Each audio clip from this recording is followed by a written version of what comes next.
Ang Pasko ay panahon ng pagmamahalan at bigayan. Si Senador Miriam Santiago nagregalo ng biskwit galing Iloilo kay Senate President Juan Ponce Enrile. Ang kaso, rejected ang regalo ni Miriam. I was shocked right out of my skin because in the Philippines, it's like, throwing your glove and slapping somebody's face with it. It's like an invitation to a duel.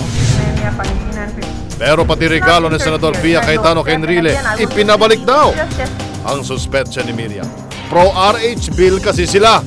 Sabi ni Enrile, hindi sinasadya ang pagpapabalik na regalo ni Cayetano, pero pagdating kay Miriam, I'm not a hypocrite. Oh, I would kiss him in public. ang Pasko ay panahon ng pagmamahalan at bigayan.